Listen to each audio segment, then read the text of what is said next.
Katika ziara ya Rais wa Kenya William Ruto katika kaunti ya Meru, wakati ambapo alikuwa akiwapa vijana mkopo wa pesa za Nyota,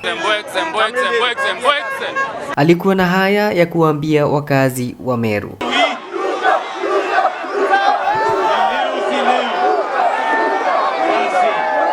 Rais William Ruto akiandamana na vigogo wa kisiasa katika kaunti ya Meru, ikiwemo Kadhuri Murunge, Mpuro Abori, John Mutunga na vile John Paul Mwirigi. Meru hoye! Leo tunafurahi kwamba tuko na vijana wengi wanafanya kazi hapa Meru. Tuko na vijana wanafanya kazi affordable housing. Tuko na vijana wanafanya kazi katika mitandao.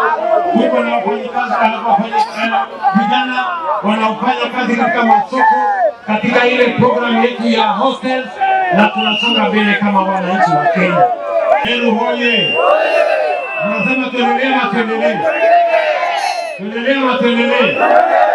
Walikuwa na haya ya kuwaambia wananchi wa Meru ambao walikuwa kingoja ziara hii kwa mapana na marefu.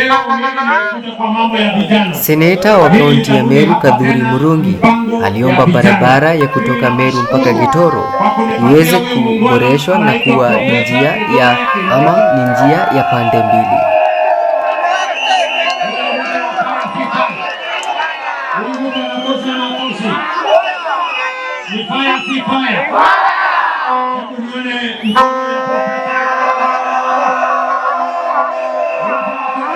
Wale wanashindana na sisi tunawaambia wajipange, si ndio?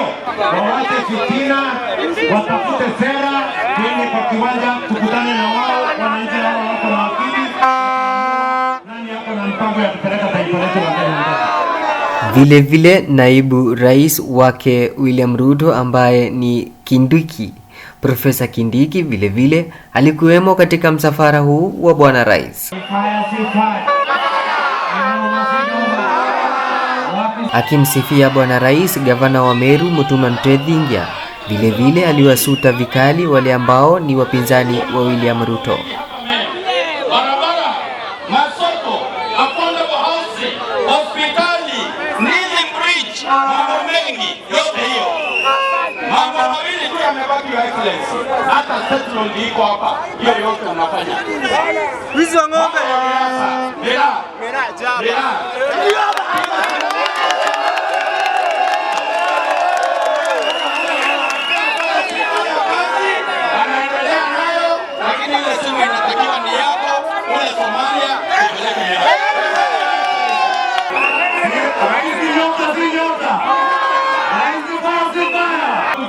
Barabara hii ya kutoka Kitembele mpaka Gitoro tuweke Mbo College ndio traffic iweze kuisha hapa kabisa.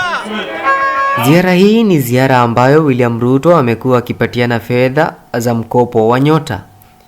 Vijana wengi wakiwemo ni wao ambao wanafaidika kwa mkopo huu.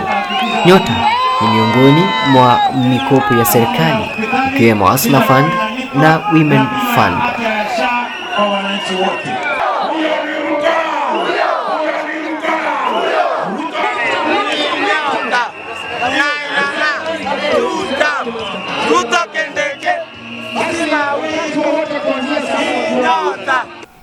Nikiripotia Tigeni TV katika kaunti ya Meru, jina langu ni Edwin Kimathi Nto Imonyo.